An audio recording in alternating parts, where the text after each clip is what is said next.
ये कहानी है एक सपने की, एक जिद की और उस हिम्मत की जिसने दुनिया को चलना सिखाया, मर्सिडीज बेंज।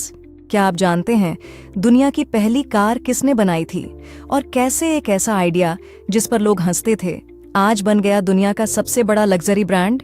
साल 1886, जर्मनी। एक इंजीनियर कार्ल बेंज ने कुछ ऐसा बनाया जो पहले कभी नहीं देखा गया था। दुनिया की पहली पेट्रोल से चलने वाली car, Benz patent motor wagon. लेकिन उस समय लोगों को यह मशीन अजीब लगती थी। घोड़े के बिना गाड़ी? लोग हंसते थे, मजाक उड़ाते थे। किसी को भरोसा नहीं था कि यह भविष्य है। कार्ल बेंज के पास पैसा कम था, लेकिन सपना बहुत बड़ा था। बार बार असफलताएं मिली, लेकिन उन्होंने हार नहीं मानी। जब पूरी दुनिया शक कर रही थी, तब एक इंसान था जो उन पर पूरा भरोसा करता था, उनकी पत्नी बर्था बेंज। 1888 में बिना किसी को बताए उन्होंने कार उठाई और निकल पड़ी लगभग 100 किलोमीटर की यात्रा पर। यह दुनिया की पहली लॉन्ग डिस्टेंस ड्राइव थी। रास्ते में फ्यूल खत्म हुआ तो उन्होंने फार्मेसी से फ्यूल खरीदा, ब्रेक खराब हुए तो खुद ठीक किए।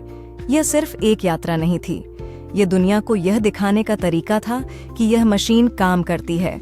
उसी दिन लोगों की सोच बदलने लगी और भविष्य की शुरुआत हो गई। उसी समय एक और इंजीनियर गॉटलीब डाइमलर भी अपने तरीके से दुनिया बदलने में लगे थे। उन्होंने हाई स्पीड इंजन बनाया और मॉडर्न ऑटोमोबाइल की नींव रखी। दो अलग अलग लोग, दो अलग अलग रास्ते, लेकिन सपना एक ही, दुनिया को आगे बढ़ाना। 1926 में इन दोनों की कंपनियां एक साथ आईं। बेंज और डाइमलर का मिलन हुआ और जन्म हुआ मर्सिडीज बेंज का। यहीं से शुरू हुआ असली सफर, इनोवेशन, लग्जरी और परफेक्शन का। मर्सिडीज नाम एक बिजनेसमैन एमिल जेलिनेक की बेटी के नाम पर रखा गया था। धीरे धीरे यह नाम सिर्फ एक ब्रांड नहीं रहा, बल्कि लग्जरी, स्टेटस और क्लास का सिंबल बन गया। मर्सिडीज बेंज ने सिर्फ कार नहीं बनाई, उन्होंने एक्सपीरियंस बनाया। उन्होंने दुनिया को सेफ्टी दी, एडवांस्ड ब्रेकिंग सिस्टम्स दिए, पावरफुल इंजन्स और अनमैच्ड कंफर्ट दिया। यह ब्रांड हमेशा एक कदम आगे रहा, टेक्नोलॉजी में, डिजाइन में और लग्जरी में। आज मर्सिडीज बेंज दुनिया के सबसे बड़े ऑटोमोबाइल ब्रांड्स में से एक है।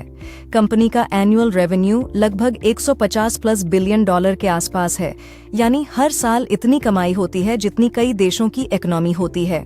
अगर इसकी टोटल मार्केट वैल्यू या नेट वर्थ की बात करें तो यह लगभग 50 बिलियन यानी 50 बिलियन यूरो से ज्यादा के आसपास है। इस कंपनी के वर्तमान सीईओ हैं ओला कैलेनियस, जो स्वीडन से आते हैं। उन्होंने मर्सिडीज बेंज को एक नई दिशा दी है, जहां फोकस सिर्फ लग्जरी नहीं बल्कि फ्यूचर टेक्नोलॉजी पर भी है। आज मर्सिडीज बेंज का विजन बिल्कुल क्लियर है। Electric cars, EV future, AI based driving systems, advanced software platform MB/OS और अगले कुछ सालों में 40 से ज्यादा नए मॉडल्स लॉन्च करने की योजना। यानी यह कंपनी सिर्फ हिस्ट्री नहीं बना रही बल्कि फ्यूचर भी बना रही है।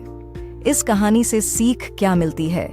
जब आप कुछ नया करते हो तो लोग हंसते हैं, लेकिन अगर आपका विजन स्ट्रांग है तो वही मजाक एक दिन इतिहास बन जाता है। इनोवेशन ही असली ताकत है और सही लोगों का साथ, जैसे बर्था बेंज, आपकी सबसे बड़ी ताकत बन सकता है। तो याद रखिए, जिसे दुनिया ने कभी मजाक समझा था, उसी ने आज दुनिया को चलाना सिखा दिया।